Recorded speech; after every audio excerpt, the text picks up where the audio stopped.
Hello and welcome back to Rage Gaming and some serious title update 3 talk. Yesterday we had that big reveal, the trailer, the website update, giving us some nice information to chew on. But today we're seeing some actual gameplay come out from the live demo that they're doing at the Tokyo Game Show. Press have been able to put that out, and so we're going to cover all the information, the extra detail that comes from all of it. So let's begin. Here's some straight facts before we get into that gameplay. We're going to, quote, experience a fanciful story featuring Alpha and Omega who have wandered from the faraway realm of Eorzea, the world of FF14.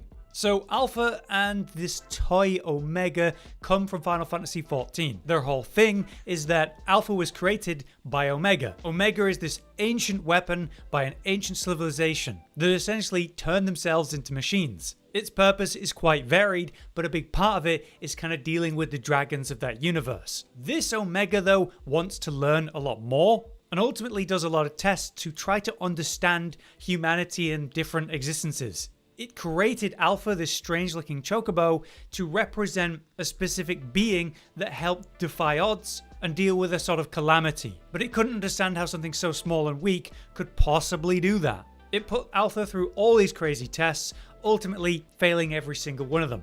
Eventually, it uses Alpha to draw the Warrior of Light, the sort of main character of FF14, and others into the Omega raid that we have in Final Fantasy XIV, where it tests us and challenges us by throwing like ancient big bosses from the Final Fantasy history at us, fighting us directly in its kind of beetle form, transforming itself into a kind of human form, and eventually gives up the fight, joins Alpha in a journey to go across the world and try to understand humanity in a different, less aggressive way. So that Omega takes on this small toy form, and ultimately that toy Omega and Alpha somehow find their way here to our world in the Forbidden Lands and Monster Hunter. The planet's frame, as they describe it, is an Omega frame that has crossed the interdimensional rift and descended on the Forbidden Lands, and is named Omega Planets to distinguish it. So, Alpha and our Omega friend are going to help us deal with this threat. The info we have is that Hunter rank 41 or above is going to be required for the new mission that appears in the Iceshard Cliffs. Here's a quick overview of the official information that we've seen in the gameplay from the trailers. We have the Delta attack, which is a big deal. Omega Planets will generate a Nozilla clone in preparation for unleashing its devastating Delta attack. You could view this as the super move. So it can indeed create life forms after all, and it has some of its own unique visuals for this Nozilla. The cubes represent this cloned created version, and those cubes kind of appear around it while it exists. It is not a normal Nozilla though, as we'll discuss in the gameplay. Another part of this is the Omega Micros. These are the tiny little small Omegas that run around. They run at targets to try to self-destruct, but they can be used for other purposes as we saw in the gameplay. By destroying them, you generate a special bubble that you can hide yourself within, like hiding behind a rock for a super attack. But it prevents a lot of the different attacks from Omega and the clone Nozilla from actually hurting you, giving you DPS windows. We also see examples of these many flying fists, just like say the attack in the raid boss from FF14. And we can interact with these as seen in the trailer, like whapping them to interrupt them, but we can also clash with them, which is a very potent idea. We also see lots of circles on the ground, lots of telegraphed attacks to avoid, or guard, perfect evade, perfect guard. All of that should be very helpful. We see a unique status, which causes a health penalty for your allies. The info tells us to attack Omega to draw enmity away from other players to give them a chance to recover from that health penalty. So it's a max health affecting status, cutting back how much you can recover for your health at any one point. Looking at the person's health affected by this on the side, it looks like maybe a half health cut, which is insane. So I think, you have one person with the aggro, they eventually get the status, someone else wants to take the aggro, that's the idea. But now let's get into the proper gameplay aspect from the TGS. Firstly, all these images are coming out from people at the event sharing cool stuff like this life-sized arkveld armor set, which looks super cool. The playable demo is the thing we care about the most though. By the way, the tickets for that were gone instantly apparently. The gameplay is coming out from press who are allowed to release it, which is awesome. But apparently there were some interesting rules around it, like a 9 cart limit, which seems like very forgiving in this context. Or the fact they only had 20 minutes to play. So we shouldn't expect this demo version to be like the live version. Could be easier, could be harder. First up, let's look at this footage from GameSpot. Like this mount animation, which is pretty funny. As you move across the back of Omega, it'll fire rockets constantly at your last location, or spew out some of those fists to sort of rocket punch you 4 times at once. Honestly, from the minimal time they have before the next attack gets them, it seems like an intense mount. There's also a special rocket blast that occurs. The submarine style sensor pops out and warns you on the side about the mustard bomb that's aiming. Multiple rockets come out on different players on a set location and slam down. These are deadly, as we see it does cart a player. Another attack is this crazy side blue beam, which comes out in multiple lines, dragging from below Omega to up high, all on one side. This happens on all sides of Omega, it would look like from the footage, so nowhere safe from that attack. Later it happens in multiple sides at once when it seems to be enraged. In the general gameplay, we do see a tip pop up about how you can generate enmity by attacking Omega's head, so if you want to draw the attention, you want to focus the head. As we said, the small Omegas are called the Omega Micros, and by attacking them, destroying them, you generate those shields for the safe zone. Otherwise, they will try to explode on you. Flash pods are apparently useless. We see a player try it during the fight and get the warning on the side that it has no effect. Omega also has these vents all along the underbody. These spew out fire to anyone under Omega, but is also used for its various flying movement. At one point in this hunt, Omega leaves the area to go to another by flipping into the hover mode and flying off suddenly. It looks really silly. In terms of that enrage, let's talk about it. We see later how Omega enters the Pantocrator mode, which I probably butchered. But yeah, I imagine that's just the enrage. The sensors on its head begins to spin like crazy.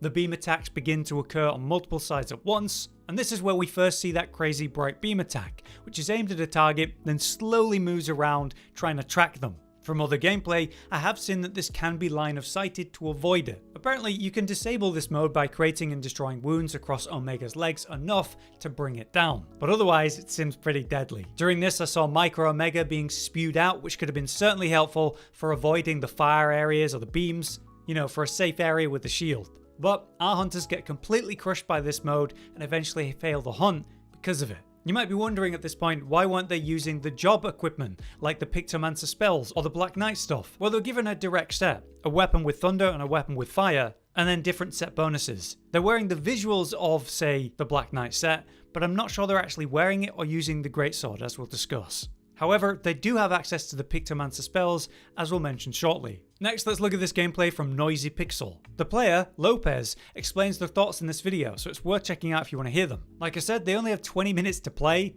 and Lopez explained that no one was able to complete the hunt, which is pretty exciting. The main fresh detail I spotted in this gameplay was at 5:30. Omega begins flying and spinning around in the air, spewing out micro Omegas. At the same time, a Nerzilla clone appears, as it says on the right. This special Nerzilla shows up with its interesting cube-covered appearance, and while it does appear to be a normal Nerz at the first moment, then begins to fire beam attacks, like this one, firing beams up into the air.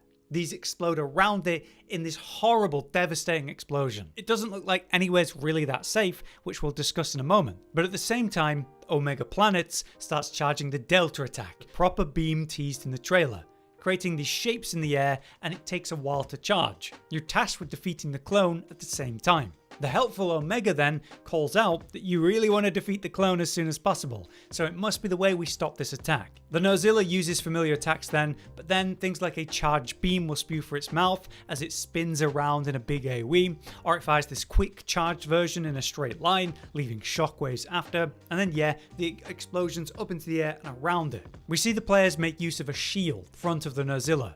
This lets the team completely ignore all of those special beam attacks and maximize DPS. So I think our goal is to find a location where a shield can be put down and then bring that clone to there so you can actually DPS safely. You hear about the progression of the beam from Omega, letting you know about how far it's charged, like half or 80%, but ultimately this team does not finish off the clone. It disappears and the Delta attack reaches 100%. This instantly kills the players, so maybe don't mess this up. Either way, it's a DPS and a skill check. Finally, we have this footage by the channel I'm unable to pronounce, but I believe they're known as the Gunlance Heizo, so please check them out. They appear to be the most experienced hunter from the footage I've seen so far, so thank you for some good examples. They're using the Gunlance and use its shield to guard against the various telegraphed fire attacks, which is definitely going to be a helpful way to learn the fight. One example we see is when they have the mustard bomb used on them. That familiar FF14 style AoE warning icon appears, tracking you before it explodes. The idea here is to not run this into other players and minimize the damage, but there is a brief delay before it actually goes off, meaning you want to keep moving and then let it blow up behind you. On the first Omega Micro spawn though, this player actually attacks them, killing a bunch in one hit. This creates a nice shield at the front of Omega for some seriously safe DPS. Great idea. Something I also found interesting in this gameplay was the blue lasers that move in those tight lines. It seems like you can physically avoid them by standing in the gaps between.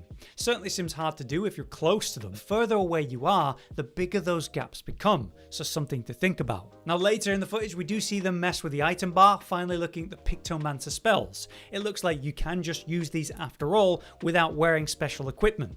But to use them, you have to put the weapon away, and we see that they have infinite uses, but there is a long cooldown after you do use them. Sadly, this player is not really using them, but other players in the party are, dropping AoEs on Omega and using the beam at different times. One final note from this gameplay is the fist clash. I just want to show you how it causes the fist to flip around and punch Omega, which seems like a really effective way to deal with them.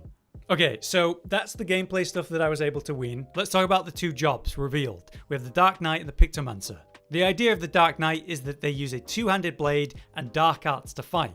The Pictomancer, by comparison, is a master of the arcane that brings paintings to life. Here's how it seems to work. You have an armor set and a weapon for the Dark Knight, and you have special item bar actions for the Pictomancer. Here's what they tell us. For the Dark Knight, you equip the Bale Armor A set, giving you the set bonus of Soul of Dark Knight. Activating this skill allows you to use the special action Blackest Night, which is an ability activated from the item bar only when you're wearing the full set with Sim, or at least the set bonus. Using this ability, you consume some of the player's health and generate a powerful barrier. Then you have the great sword known as Shadowbringer with its own unique weapon skill. We see that special weapon skill as tanking a hit to then unleash the devastating purple line attack in response, like landing a counter and the counter attack. So yes, very much like the Akuma collab mechanics, in this case we have the armor set to take on a form, while the weapon provides its own special move too.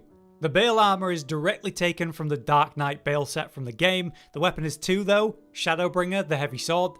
They're both featured on the cover art of Shadowbringers, the expansion itself, which by the way is when I first started playing FF14. So obviously it's a great choice, probably the best they could make. On the other hand, you have the Pictomancer. Using the soul of the Pictomancer, you can cast Pictomancy spells such as Pom Motif. You can cast these spells from the item bar, then combine the drawn motifs to unleash a powerful Pictomancer spell known as Morg of Aegis. Pictomancer spells are highly effective against monsters from FF14 though, dealing significant damage and also more likely to inflict wounds. So these spells are likely extra powerful against Omega, great for burst damage but opening wounds in particular.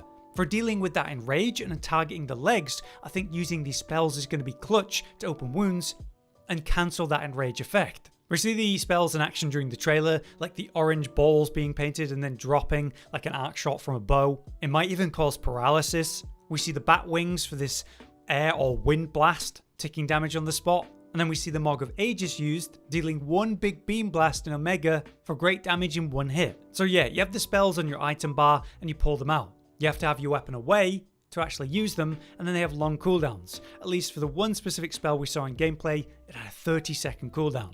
But you know, infinite uses.